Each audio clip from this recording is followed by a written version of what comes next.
The content in this podcast is provided for informational and educational purposes only.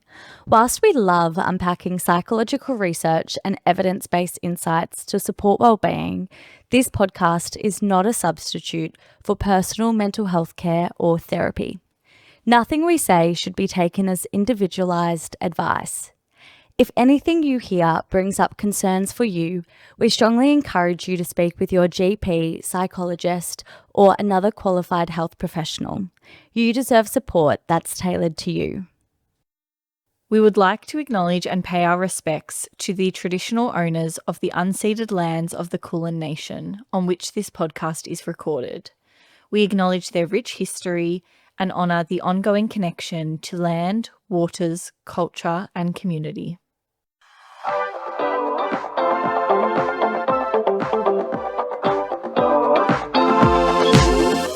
Welcome to This Might Help, a podcast bridging the gap between evidence-based psychology research and your everyday life. We're your hosts, Dr. Lauren Rossetti and Dr. Kira Hart, two Australian psychologists, and today we're talking about all things sleep. So there's some really clever researchers out there doing amazing research into sleep who specialize in sleep interventions and therapies for people struggling with sleep. Today we'll be deep diving and unpacking some of the insights from their work. We will be drawing heavily on Dr. Matthew Walker's book called Why We Sleep, which is filled with research on sleep and also other research which we'll include in the show notes. Yeah. So we'll be discussing what actually happens in our brain and bodies when we sleep and why this matters, as well as how does sleep support our mental health and our emotional well-being. But before we begin, as usual, Kira, what was your well-being win and your well-being wobble of the week? Okay. For my well-being win, I want you to guess, like draw on some telepathical skills. Yeah. We share this in common. What is my well-being win of the week? What do you think it would be? You have no idea. I have no idea. Okay, I'll give you a hint. We're both wearing it. 3, 2, 1. Uniqlo pants. Yes. My well-being win of the week is the Uniqlo pleated pants. Both Lauren and I are wearing them today as we record this episode.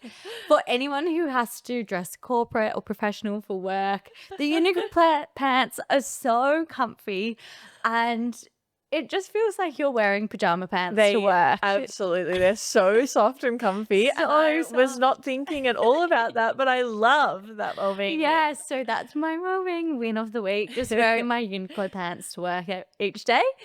And my well-being wobble, I think this speaks to, I've had a pretty zen week. My well-being wobble, it starts off with, I went to get a massage. Nice. Amazing. We love a massage. Yeah, good for the well-being. Exactly. Yeah. But walking home from my massage, I saw a parking inspector. Oh, no. And I had parked in a 2-hour car park.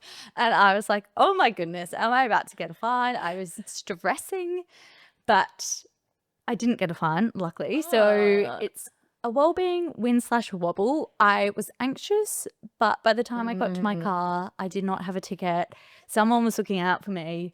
But I felt stressed nonetheless. So that was my little wobble of the week. I hope that you reflected on our stress episode and you thought about how those feelings of your heart rate increasing was your body preparing yourself for the run to intercept the parking inspector. Exactly. Yeah, exactly. drawing from those podcast resources. Yes.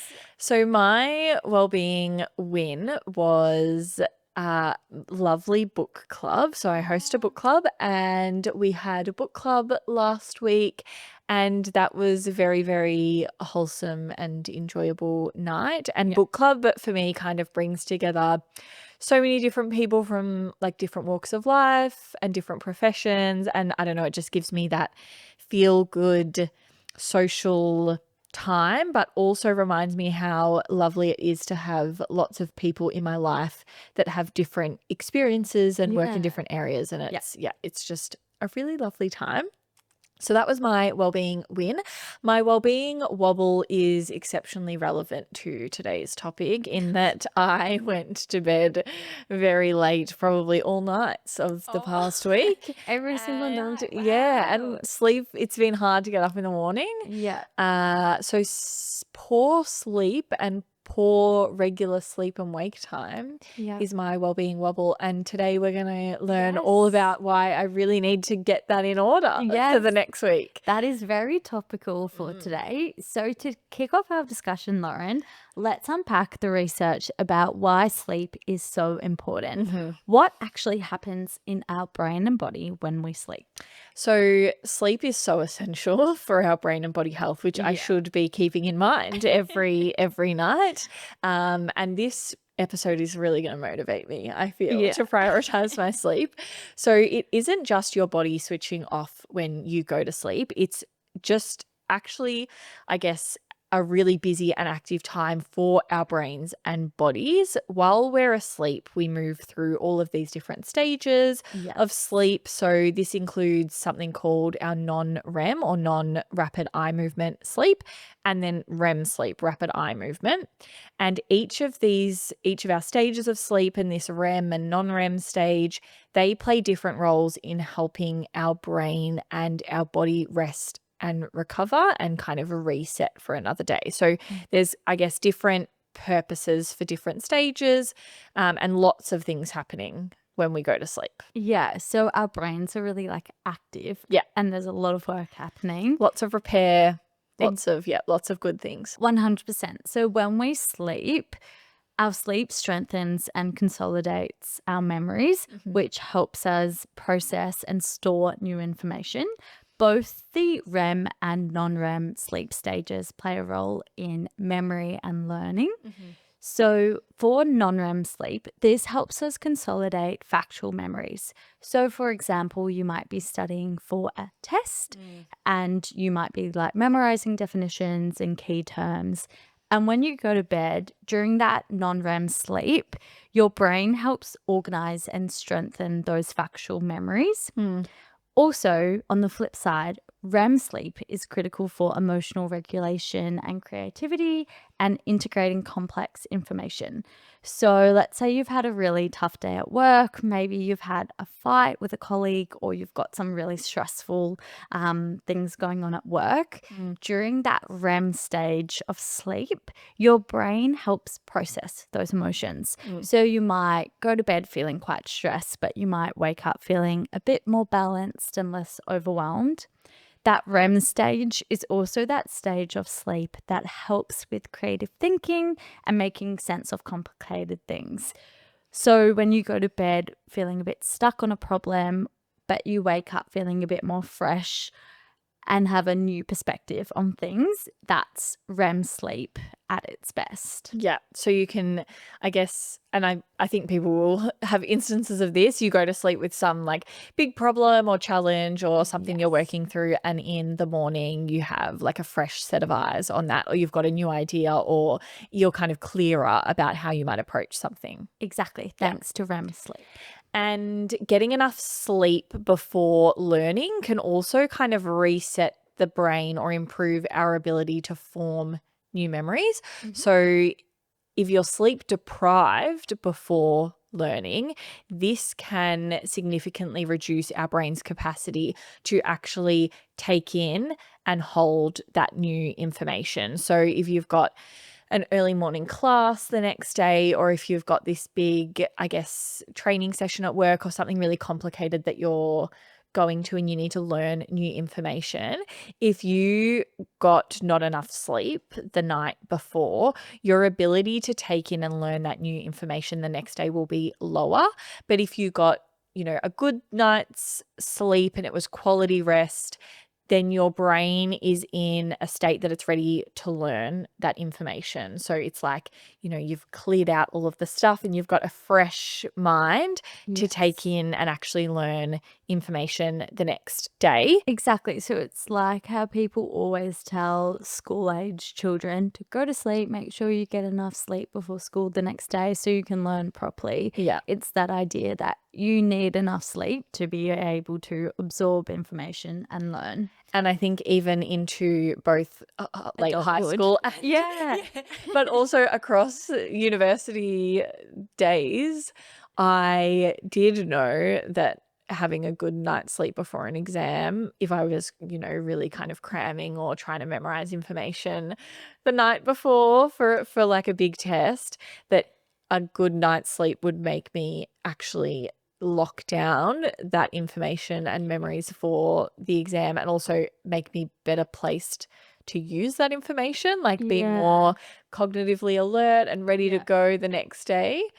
Not that it always helped at the time, but that is definitely the case. If we Yes. get a good night's sleep, we will better lock down those memories of information that we've learnt. And then the next day, you're able to actually better use that information when you're doing, activities or a test, or you're doing some complex thing at work. Whereas if you're sleep deprived, you're less likely to remember the information. And the next day, you're less likely to be able to use it as well. So, Yes. all round improvements from sleep. Definitely. So we know that sleep plays a role in our ability to memorize information and learn. It also plays a really amazing role in our bodies. Mhm. So there's all this research to show the benefits of sleep in our immune system support, so our ability to boost our immune function. Yep. It also plays a role in hormone regulation and our cardiovascular health, and also our body restoration. So people who exercise a lot, sleep plays a massive role in being able to like repair our muscles overnight as well. The amazing researcher, Dr. Matthew Walker, who was the author of the book Why We Sleep, he describes sleep as the Swiss Army knife of health because it supports nearly every system in the body in terms of like restoration and repair overnight. Yeah. So we know sleep is positively impacting our brains, our bodies, but let's chat about how sleep supports our mental health and that emotional well-being, which we love to talk about. Yes, as psychologists. So, sleep is so essential for maintaining mental health and emotional well-being. There's so much fantastic research showing that improving our sleep quality leads to significant reductions in mental health challenges such as depression, anxiety, stress, and also enhances overall psychological well-being. Yeah. On the flip side of this, poor or insufficient sleep is associated with vulnerability to mental health problems and emotional instability. Yeah, so we can see that sleep, and especially that REM, so the rapid eye movement sleep, that helps us to process emotional experiences. It helps to regulate our mood, and it is preparing our brain for the next day, kind of like we mentioned earlier, but really prepping us for like optimal social and emotional functioning in the daytime.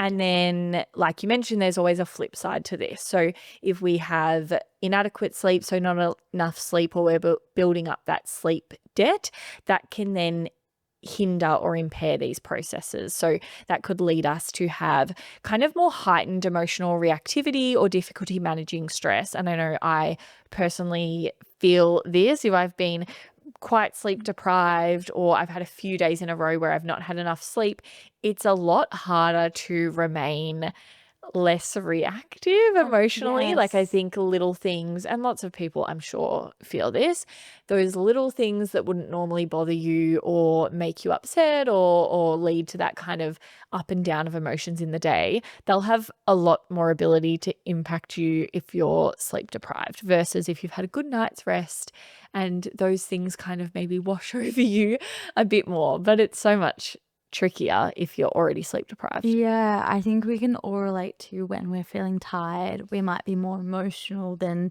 what we typically are if Yeah. we're well rested. Yeah, and Yeah. those little stressful things feel so much more stressful when our brain is not feeling at its best because it's not had enough sleep. Exactly. So, good sleep quality is associated with higher life satisfaction, according to research. It's also associated with higher optimism, self esteem, and also better relationships, which is interesting. I think because all of those things we've talked about, but Yes. the emotional reactivity or managing stress or all of those elements which can be trickier if our sleep is poorer will impact our relationships as well. Yeah. Exactly. Yeah. So we know that sleep has all these amazing mental health impacts Mhm. and also physical health impacts as well. Yeah. But how much sleep do we actually need per night? Like there's that common saying, get 8 hours of sleep. Yeah. Is that a myth or So 8 hours is kind of like right in the range, but generally adults need 7 to 9 hours. So yeah, somewhere between 7 and 9 hours of sleep per night. It is different for every individual, though. So, I guess as yeah. the research has progressed, it's that every individual person has a different level of sleep they need, and it could be more or less than that. Yeah. But that's generally the range for adults. And then every different age group kind of has a different range of sleep required. So, like for younger children or older adults, all those ranges are different. But generally, 7 to 9 hours is a good time frame, and it's probably best thought about, because it is so individual, is what is the best, amount for you individually, how much Mm, sleep gets you feeling rested and at your best function. mm. Maybe that's 9.5 hours, or maybe you function really, really well off 7 hours of sleep. It'll be different for every person. I know personally, and I'm sure my parents don't mind me sharing this, like growing up, my dad would always stay up a bit later than my mum and he'd like watch TV, but then in the morning he'd be like ready to go to work. Whereas my mum required a little bit more sleep. And like as children, you require more sleep. But then as you age towards adulthood, that kind of number of hours or the duration of sleep kind of decreases slightly. But everyone, as you said, is different, and we all kind of need different levels or different amounts of sleep to be like our optimal range. But somewhere between that 7 or 9 hours, Yeah. according to the research, is that optimal range. So we know that there's also some lifestyle factors that can make it really hard for people to get enough sleep. I'm Mhm. thinking if people are like shift workers, Mhm. and I know lots of people might like lean on napping Mhm. throughout the day to kind of like catch up on sleep. What's the go with napping? Well, brief naps, if we're thinking around 10 minutes or so, they can be good for improving alertness. So, if Yep. we're feeling quite tired, then a little short nap of around 10 minutes can be okay to boost that alertness. But longer naps can have a negative impact on our sleep because essentially, as the day goes on, we're building up this sleep pressure. So, these are, I guess, there's different hormones that are fluctuating across the day that impact our sleep. And one of those is increasing our, like I said, sleep pressure. And that's what makes us feel sleepy as we're reaching night. And that helps us fall asleep. If we have a longer nap in the daytime, that reduces that sleep pressure. So then as we're getting closer to nighttime, we've pushed out when we're going to feel sleepy. So it'll delay when we feel ready to fall asleep. And then that can obviously impact how much sleep time we get, because you might say instead of falling asleep at 10 p.m., you're falling asleep at 11 p.m., but you've still got to wake up at the same time in the morning. And so you might get less sleep time. So naps are a bit of a tricky one. Yeah. And I think, yeah, if you're very, very sleep deprived, sometimes a nap can be helpful, but those brief little naps have been shown in the research to improve alertness, but it's just something that has to be done, I guess, with caution so that it's not pushing out or impacting the nighttime sleep. And what a shocking feeling it is when you wake up. You're like, oh, I'll just have like a 10-minute nap. And then you wake up like 4 hours later and you're like, where am I? Like, what time is it? What day is it? Oh, and you It's feel so so groggy confusing. and like, Yeah. yeah, yeah. Yeah. I do lapse into a nap Yeah. a bit often, but I have not personally found them very good for my overall sleep. Yeah. Yeah. Yeah. So what if I struggle to sleep in general though? What can actually help with improving that sleep quality so that I can maximize on all of the mental health and well-being and physical benefits that good sleep brings. Yeah. So struggling with sleep is quite common. So many of us might have difficulty falling asleep or staying asleep and having that high quality of sleep. And it might be when you are not necessarily having a very good patch of sleep. So Yes. maybe sometimes sleep is good, but then you can go through those fluctuations where your sleep has been really poor for the past week. And what can you do to make it a bit better? Exactly. So let's chat through several evidence-based strategies that support sleep. Yeah. It's important to note that no single strategy works for everyone, Yeah. but combining these methods or trialing one or two of these methods might help lead to better quality of sleep. Great. So the first one is just like considering your overall sleep hygiene, which refers to those healthy sleep habits, routines, and environmental factors that support sleep consistency. Yeah. So having a consistent bedtime and wake time. I always think it's funny that it's called sleep hygiene because it does sound like you're going to wear deodorant to bed or something like that. But sleep hygiene, like you said, is really just about the healthy habits and routines of sleep. And we learn a lot about it in, clinical training or psychology undergraduate degrees and all of those things. Yeah. And one of those keys, like you said, is that consistent time that you go to bed and the consistent time that you wake up. And sometimes it's helpful to really set the wake time first, because what can happen is your body has a regular rhythm of sleep, so it kind of knows when it wants to fall asleep and when it's going to wake up based on what I talked about a bit before with the sleep pressure. So Yeah. our hormones that are regulating and helping to control our sleep, they can impact that time when we feel sleepy. And so the time we fall asleep might fluctuate. But if you consistently wake up at the same time, so if you're trying to wake up at the same time every day, that can help to regulate that pattern of when the body feels tired. So it's maybe a bit of the hard work at the beginning if your sleep is a bit irregular, of setting up that consistent wake time, but sticking with that can help us to feel sleepy and fall asleep at a more regular time as well. So sometimes it's just persisting with the same wake up time, which is good evidence evidence-based Best. advice from the research, but is hard to do in practice. So that, Yeah. something to try. Yeah. I will try as well Yeah. over the next week to do that. Definitely. Some other strategies include just like monitoring your alcohol and caffeine intake. So, not having a coffee or like Red Bull right before bed. Obviously, that won't help you get to sleep. Yes, so later caffeine in the day can impact again, because what that is doing there is decreasing that pressure to fall asleep. It's making us more alert, and so then that can delay when you'll fall asleep. And sometimes even thinking about things like light in and the environment of Yes. where you are sleeping. So, Yeah. reducing that light, also reducing the kind of bright phone screen lights Yeah. as well, because they can stimulate the brain to be feeling awake and alert. And again, we want to be kind of letting our bodies increase that pressure to fall asleep. So reducing light and a cool environment as well can be good for sleep. So not having a room that is too warm. Another strategy that helps support sleep is regular exercise. We talked So- about this Exactly. in our exercise episode. A throwback to episode 4, I think it was. But the more exercise we do. 3, I think. Oh, yeah, 3. 3. Wow, are we at the stage of having enough episodes where we forget what ones are about? That's a good sign. It was a good sign. We're progressing.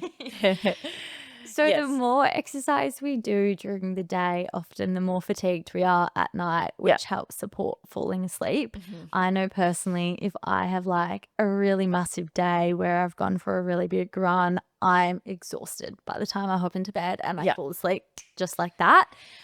Whereas on days where maybe I've just like lounged about my house, I haven't really done anything, I've had the day off work, they're probably the nights that I typically find most difficult to get to sleep. Yeah, there is some recent research about exercise timing and sleep, though. So sometimes exercise that is too close to bedtime can make it harder to fall asleep or have an impact on sleep at night. Yes, And definitely. I guess thinking about that window, so having enough hours between when the exercise is finished at nighttime and when your regular sleep time Mm, can be important. So I think that can also possibly be individual as well. So for some people, they might exercise and not feel that it makes them a bit more alert and harder to fall asleep. This is if you're exercising kind of in the evening yeah. time, so, closer to your bedtime. But that's something to keep in mind. If you go to a 7 p.m. exercise class and you're finding it hard to fall asleep at night, or you're feeling a bit too alert post class, that might be something to think about. Do you need to shift it a bit earlier or move kind of the time that you exercise? Yeah, exactly. Because we know when we exercise, it gets our heart rate up and it gets us feeling alert. So making sure that that exercise isn't planned right before our bedtime, having it a few hours earlier, that lets us unwind post exercise. Which brings us perfectly to our next strategy, which is overall relaxation techniques to Mhm. help us unwind and fall asleep at the end of the night. So, relaxation techniques can look different for everyone. They might include meditation or breathing exercise or reading, practicing mindfulness, maybe like watching a TV program that's not too stimulating that helps them unwind, listening to a podcast. Hopefully, you're not falling asleep to this podcast. But you never know. There's some podcasts like the Headspace Sleepcast and different ones that do, I guess, these very gentle, relaxing type of things to get you in the right headspace for sleep. Yes. And there are ones that will read like books to you in a very soft, nice, gentle, soothing, sleepy voice that I have listened to before and found helpful. I think I lean to this if I am very, I guess, like overstimulated when I'm going to bed. So Yes. this is if, I don't know, I've had maybe a really stressful work day or I've got a very stressful day the next day and I'm kind of struggling to suppress the thoughts and the kind of worries or my mind is racing at Yeah. bedtime. I can then sometimes find that something on audio wise in my Mm. room. So it'll be, I think, I can't remember what the podcast is called, but essentially they read books that are not necessarily books that are very stimulating. So they're not Yeah. gonna keep me awake, but it's just hearing that audio in the background can sometimes distract me enough to help me fall asleep if I've Yeah. got like a mind racing at night. Yes. I also know the Kick app have some beautiful like nighttime meditations that you can listen to. Mm. Same with Healthy Minds, which is a free app that just has a bunch of meditations. And for those who don't have either app, just like Googling, like bedtime meditations or bedtime like mindful stories, there will be a bunch of like free resources that you can listen to help you unwind in the evenings. Lots of great strategies, but Kira, I want to know what your kind of nighttime thing is. Like, do you have something that really works for you to get you ready for a good night's sleep? That's such a great question. I'm a lover of tea, so Mm. in the evenings I like to have a like decaf or herbal tea, just something cozy that I can like drink on the couch and that helps like relax me before bed. What about you? Do you have any like hot tips? Mine takes us back to our social media episode, Yeah. and it's plugging my phone in another room because that forces me to read my book in bed, Yes. and reading my book in bed kind of gets me into the mind frame of sleep, and I'm not then exposed to my phone screen blue light, Yes. and I can, decompress, unwind. It maybe doesn't work so well sometimes if the book is really, really good, like a real page turner, Yeah. then sometimes that keeps me up because I have to find out what happens in the next chapter. And Yes. if any of my book club people are listening, they will relate to this because we've read some really good books that have Yeah. kept us up at night. But most of the time, that is an effective strategy for me. Yeah. Another thing to think about for everyone, and I guess is in the broader context of this episode, there are some instances where people will have particular sleep challenges that need medical support and help. So, Yeah. for things like insomnia or sleep apnea, or if people are experiencing really intense daytime sleepiness. So, if you're out in the day and you're falling asleep or feeling like you're going to fall asleep really regularly, that is something that really requires medical attention. So it's seeking out advice from a doctor, essentially going to a GP and getting more support for that. And there are different strategies that psychologists or other sleep experts use, like CBT for insomnia. And we've spoken about CBT in some of the other episodes. But yeah, I guess these tailored approaches and interventions that support challenges with sleep. So if it's something that you regularly struggle with, and I guess at whatever level it is anyway, so even if it is that you're having kind of challenges falling asleep and staying asleep, and that's been going on for a long time, definitely does not hurt to get in touch with an expert and, a health professional that can give you advice. Exactly. So, thank you so much for listening to today's episode on sleep. We would love to hear your feedback on our podcasts as well. We're just getting started, so all the constructive criticism is welcome. We would love for reviews and getting in touch on our Spotify and Apple podcast platforms. Yes. Following us on This Might Help podcast on all our socials, or sending us your feedback there, getting in touch. The video version of the podcast is also always up on YouTube if you prefer to watch us or see my wild hand actions and movements because they're occurring regularly, and if you're listening you don't see them, but maybe you want to pop over to YouTube and you can witness the wild hand actions. And as always, like I mentioned before, if you need any further support, please get in touch with a healthcare professional, and we always put those extra helplines in our show notes along with all of the research and resources from today's podcast. And we best put the sleep book that you mentioned Yes. in there, Why We Sleep.